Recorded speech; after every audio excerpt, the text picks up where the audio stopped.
Money అనేది మహావృక్షం లాంటిది. దాని కిందకు వెళ్ళాక మీ నీడే మీకు కనబడదు. ఇక మీ చుట్టూ ఉన్న వాళ్ళు అస్సలు కనబడరు. డబ్బు దగ్గర ప్రతి ఒక్కడు స్వార్థపరుడే. మీది కాని దానికోసం మీరెప్పుడూ ఆశించకండి. మీదైతే మీరు ఎప్పుడూ వదులుకోకండి. ఒకరితో మిమ్మల్ని మీరు పోల్చుకోకండి. ఒకరికి నచ్చినట్లు మీరు ఉండకండి. ఒకరి కోసం మిమ్మల్ని మీరు మార్చుకోకండి. మీరు ఎప్పుడూ మీలాగే ఉండండి. ఎంత సంపాదించినా సర్దుకుపోయే భార్య ఉన్నంతకాలం ఆ భర్త ధనవంతుడే. నిన్ను ఏ సంఘటన అయితే ఎక్కువగా గాయపరుస్తుందో అదే నీలో బలమైన మార్పుకు కారణమవుతుంది. సముద్రం లోతు, ఆకాశం వైశాల్యం, ఆడవారి మనస్సు ఈ సృష్టిలో ఎవరికీ అర్థం కాదు. నీ శ్రమకు తగిన విశ్రాంతి తీసుకోకపోతే నీ పనిలో నాణ్యత తగ్గిపోతుంది.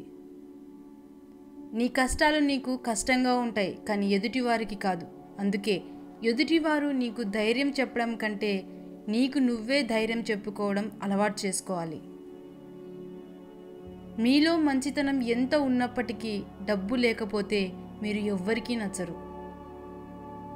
అన్ని ఋతువులలోనూ కోయిల కూయదు. అదేవిధంగా అన్ని సందర్భాలలోనూ ఆనందం లభించదు.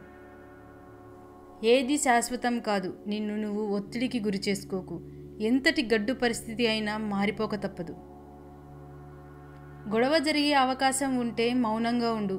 గొడవ తప్పదు అనుకుంటే బయటకు వెళ్ళు. అంతేకాని బంధాన్ని వదులుకోకు. బానిసత్వానికి అలవాటు పడ్డవాడు తన బలాన్ని ఎప్పుడూ గుర్తించలేడు. డబ్బు ఉంటే ధనవంతుడు అంటారు, అదే దానం చేస్తే భగవంతుడు అంటారు. ఇది తెలియక చాలామంది ధనవంతులుగానే మిగిలిపోతున్నారు. జీవితంలో మీ కళ్ళు చూసిన నిజాల కంటే మీ చెవులు విన్న అబద్ధాలే ఎక్కువగా ఉంటాయి. మీరు భయాన్ని జయించాలి అంటే కూర్చొని ఆలోచిస్తే గెలవలేరు. బయటకు వెళ్ళి పోరాడండి, తప్పకుండా గెలుస్తారు. మీకు అవసరం అవకాశం లేనప్పుడు ఎలా ఉన్నారో అవసరం అవకాశం వచ్చినప్పుడు కూడా అలాగే ఉండడమే నిజమైన వ్యక్తిత్వం. నరం లేని నాలుకను, అమితమైన కోపాన్ని, ఉప్పొంగే ప్రేమను అదుపులో పెట్టేవాళ్లే గొప్పవాళ్ళు. ఓపికగా ఉండడం ఎంత ముఖ్యమో కొన్నిసార్లు తొందరపాటు కూడా అంతే ముఖ్యం. మీరు చేపట్టిన లక్ష్యం మంచిదైతే సరిపోదు, నడిచే మార్గం కూడా మంచిది కావాలి. ఒంటరిగా నడవడం అలవాటు చేసుకో. ఎందుకంటే నీతో ప్రయాణం ప్రారంభించిన వారందరూ నీతో పాటు చివరిదాకా నడవలేకపోవచ్చు. నిజాయితీ ఉన్న వాళ్ళు ఎప్పుడైనా ఎదుటివారికి పొగరుగానే కనిపిస్తారు, కానీ అది పొగరు కాదు, ఆత్మగౌరవం. నీతో కలిసి ఉండాలి అనుకునేవారు నిన్ను అర్థం చేసుకోవడానికి ప్రయత్నిస్తారు. అదే నిన్ను వదిలి వెళ్ళాలి అనుకునేవారు నిన్ను బాధ పెట్టి దూరం చేసుకోవడానికి ప్రయత్నిస్తారు. పిరికి మాటలు మాట్లాడకండి, వినకండి. అవి మీ జీవిత గమ్యానికి ఆటంకాలు అవుతాయి. ఎదుటివారికి పిరికితనం నూరిపోస్తే మీరు కూడా పిరికివాళ్ళు అవుతారు. ఒక వ్యక్తిని చెడు ఆకర్షించినంతగా మంచి ఆకర్షించలేదు. ఎందుకంటే చెడు సుఖాలతో మొదలై కష్టాల పాలు చేస్తుంది. మంచి కష్టాలతో మొదలై సుఖంగా బ్రతికేలా చేస్తుంది. విశ్రాంతిగా కూర్చొని అభివృద్ధి చెందుతాంలే అని వేచి చూడకండి. వెంటనే లేచి పని ప్రారంభించండి. మీరు పనికి మాలిన బంధాలను, బంధుత్వాలను ఎప్పుడైతే వదిలేస్తారో అప్పుడే మనశ్శాంతి పొందుతారు.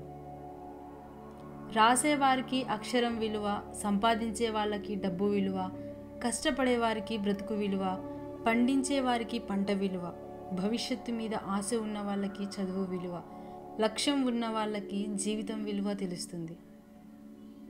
మీ బాధని ఈ సొసైటీ చూస్తుందని ఏడుస్తున్నారేమో. ఈ ఏడుపుని చూసి నవ్వే వాళ్ళే కానీ మీ కన్నీరు తుడిచేవారు ఎవ్వరూ లేరు ఇక్కడ. ఏ పనైనా సులువుగా చేయాలంటే తెలివిగా ఆలోచించాలి. మనం మరీ అంత నిజాయితీగా ఉండడం కూడా మంచిది కాదేమో. ఎందుకంటే చెట్లు కొట్టడానికి వెళ్ళేవాడు కూడా ముందుగా నరికేది నిటారుగా సాఫీగా ఉన్న చెట్లనే. ఎవరి మనస్సు అయితే మంచిగా ఉంటుందో వాళ్ళ తలరాత చెడుగా ఉంటుంది. కత్తిని ఎంతగా ప్రేమగా పట్టుకున్నప్పటికీ దానికి రక్తం చిందించడమే తెలుసు. అలాగే కొన్ని బంధాలు కూడా అంతే. నువ్వు ఎంతగా ప్రేమించినప్పటికీ వారికి ఎదుటి వారికి కష్టపెట్టడమే తెలుసు. ఎప్పుడు సముద్ర గర్భంలో తిరిగే చేపలకు తమ చుట్టూ ఉండేవి రత్నాలని, అవి చాలా విలువైనవి అని తెలియదు. అలాగే మీ చుట్టూ ఉండేవారికి మీరు దూరం అయ్యే వరకు మీ విలువేంటో తెలియదు. ప్రణాళికలో లోపాలు ఉంటే ప్రణాళికలు మార్పులు చేయాలి, కానీ లక్ష్యాన్ని మార్చివేయకూడదు. భార్య మనస్సులో బాధ భర్తకు చెప్పుకుంటే కాస్త ఉపశమనం ఉంటుంది, కానీ ఆ భర్త తన బాధకు కారణమైతే ఎవరితో చెప్పుకోలేక తనలో తాను కుమిలిపోతుంది. లైఫ్లో ఏదైనా సాధించాలంటే ముందు ఓపికగా ఉండడం అవసరం. అలా ఉంటేనే విజయాలు మనల్ని చేరుతాయి. మీతో ఏ బంధం లేని వారి దగ్గర మీ రహస్యాలు చెప్పకండి. మీతో అనుబంధం ఉన్న వారి దగ్గర నిజాలను దాయకండి. పరిగెత్తి పాలు తాగడం కంటే నిలబడి నీళ్లు తాగడం మంచిది. అలాగే లేని దానికోసం పరిగెత్తడం కంటే ఉన్నదానితో తృప్తిపడడం మంచిది. ఎవరైనా మీ మనస్సు బాధపడేలా మాట్లాడితే వారికి మౌనమే మంచి సమాధానం. ఎందుకంటే మీకంటే మంచి సమాధానం కాలమే చెప్తుంది. జ్ఞానాన్ని మనం సంపాదించుకోనక్కర్లేదు, అజ్ఞానాన్ని విడిచిపెడితే చాలు. అడిగే వాళ్ళు 5 నిమిషాలు మాత్రమే అజ్ఞానంలో ఉంటారు, కానీ అడగని వాళ్ళు ఎప్పుడూ అజ్ఞానంలోనే ఉండిపోతారు.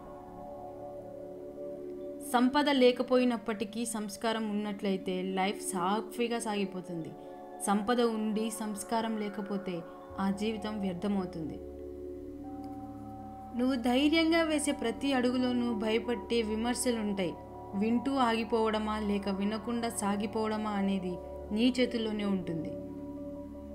మీకు ఉన్నదాంతో సరిపెట్టుకుంటే ప్రతి చోట స్వర్గమే. మీకు లేని దానికోసం ఆరాటపడుతూ వేసే ప్రతి అడుగు నరకమే.